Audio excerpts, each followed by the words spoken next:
Assalamualaikum warahmatullahi wabarakatuh. Alhamdulillahi wahda sadaqa wa'adah wa nasara abdah wa a'azza jundahu wa hazamal ahzaba wahdah. Asyhadu an la ilaha illallah wahdahu la syarika lah wa asyhadu anna sayyidina wa nabiyyana Muhammadan abduhu wa rasuluh. Allahumma shalli wa sallim wa barik ala sayyidina Muhammadin wa ala alihi wa sahbihi wa sallam. Alhamdulillahirabbil alamin. Pemirsa yang insya Allah dirahmati Allah Subhanahu wa Ta'ala, seminggu sudah 1 Syawal 1441 Hijriah. Silaturahim masih berjalan, meskipun tidak seperti biasanya. Kalau biasanya sangat banyak berkerumun orang bersilaturahim, terus berputar setiap harinya. Bahkan tahun ini agak dibatasi, karena kita masih menghadapi social distancing, yakni dalam tahapan PSBB, yakni pembatasan sosial berskala besar, sehingga tidak diperbolehkan untuk kumpul-kumpul orang terlalu banyak, dan kita harus menjaga jarak dengan saudara-saudara kita. Tidak apalah, buat kita umat Islam tidak akan mati gaya. Bagaimanapun caranya, sekarang ada media sosial untuk kita bersilaturahim. Bahkan tahun ini tidak ada mudik, sehingga beranjang sana tentunya berkurang. Dan dapat kita rasakan bahwa Idul Fitri tahun ini begitu sunyi, ya, tidak seperti tahun-tahun lalu, jadi agak berbeda dengan tahun-tahun lalu. Namun demikian, silaturahim harus tetap jalan. Karena silaturahim bagi kita umat Islam adalah sesuatu yang penting. Itu merupakan ruh bagi umat Islam untuk berada dalam satu jamaah, untuk terus saling bersilaturahim, saling mengenal, untuk saling mengadakan pendekatan antara anak wajib berbakti kepada orang tua, kemudian saudara yang lebih muda bersilaturahim kepada yang lebih tua, murid-murid bersilaturahim kepada guru-guru. Hal ini sangat dianjurkan. Dalam sebuah hadis Rasulullah SAW bersabda, "Man kana yu'minu billahi wal yawmil akhir falyasil rahimahu." Jika engkau mengaku sebagai orang yang percaya kepada Allah, percaya kepada akan datangnya hari akhir, maka hendaklah menyambung tali silaturahim. Kemudian dalam hadis lain Rasulullah juga bersabda, "Man kana yu'minu billahi wal yawmil akhir falyukrim dayfahu." Barang siapa yang mengaku dirinya sebagai seorang yang beriman kepada Allah dan beriman kepada akan datangnya hari akhir, maka adalah dia menghormati tamunya. Ketika ada peristiwa silaturahim, maka tentunya ada anjang sana, ada yang si A mendatangi si B, maka si A yang datang ke rumah si B ini di dalam Islam disebut dengan dhaif, yakni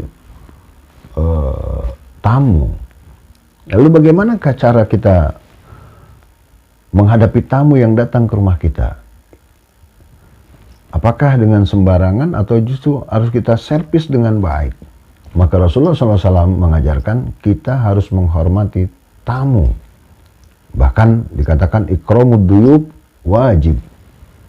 Menghargai, menghormati tamu itu adalah merupakan suatu kewajiban buat orang yang didatangi. Jadi tidak boleh kita memilih-milih antara tamu yang lebih tinggi derajatnya dengan tamu yang masyarakat biasa saja. Harus sama, harus dihargai. Makanan yang kita berikan kepada orang yang terhormat juga harus kita berikan kepada orang-orang biasa yang biasa-biasa saja. Nah, alhamdulillah kita sudah melakukan itu. Ada satu riwayat bahwa ada orang yang hobi sekali, senang sekali menerima tamu di rumahnya. Setiap orang yang datang, yang lewat disuruhnya mampir, kemudian bahkan ketika dia memiliki rezeki yang lebih besar dari hari-hari yang lain, dia suruh istrinya untuk memasak makanan-makanan yang lezat, yang lebih mewah, lebih enak. Kemudian diundangnya masyarakat untuk datang makan bersama di rumahnya.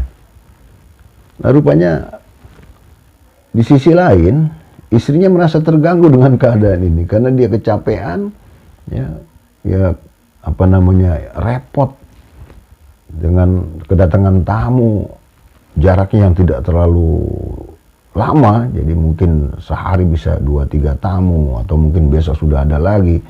Nah, begitu seterusnya, sehingga sang istri datang kepada Rasulullah mengadukan hal ini. Ya Rasulullah, ini suami saya kebangetan, dia hobi menerima tamu, sangat menghargai tamu-tamunya, sehingga saya yang kecapean disuruh masak, mencuci piring bekas tamu, gelas-gelas bekas tamu. Namun apa yang terjadi, pemirsa yang insya Allah dirahmati Allah Subhanahu wa Ta'ala, Rasul ternyata tidak menanggapi pengaduan seorang istri ini. Maka kemudian setelah selang beberapa hari, justru Rasul yang datang ke rumah itu, dan Rasul mengatakan, aku datang sebagai tamu. Maka suaminya pun lebih bahagia lagi. Biasanya orang biasa-biasa saja yang datang, ini yang datang adalah baginda Nabi Muhammad SAW. Maka dia pun memerintahkan kepada istrinya untuk masak yang lebih nikmat, lebih lezat. Istrinya pun semangat dalam hal ini, karena yang datang itu baginda Nabi SAW. Yang datang tempoh hari mengadukan hal hobi suaminya yang begitu menghargai tamu tetapi tidak mendapatkan jawaban. Barangkali dalam hati sang istri ini, mungkin hari ini Rasul datang untuk memberikan jawaban atas pertanyaan yang kemarin.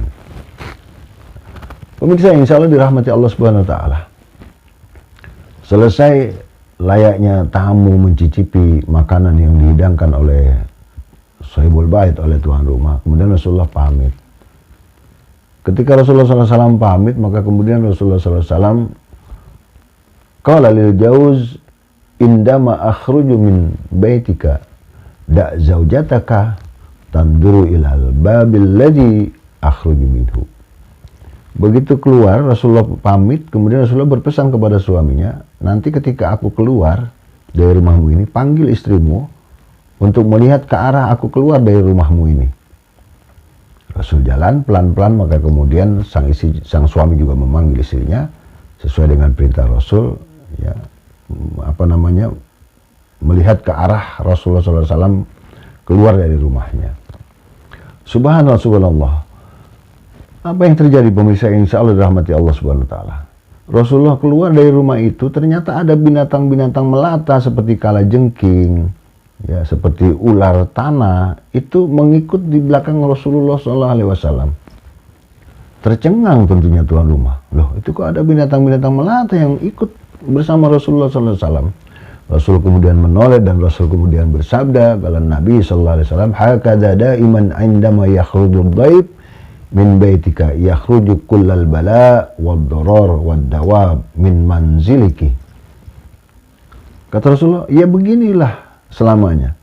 Apabila datang seorang tamu ke rumahmu, kemudian dia pulang dari rumahmu, ketika dia keluar dari rumahmu, sesungguhnya tamu itu membawa kesialan-kesialan, membawa bahaya-bahaya yang kemungkinan akan mengena kepada sahibul bait. Kemudian keluar juga binatang-binatang yang melata dari rumah itu.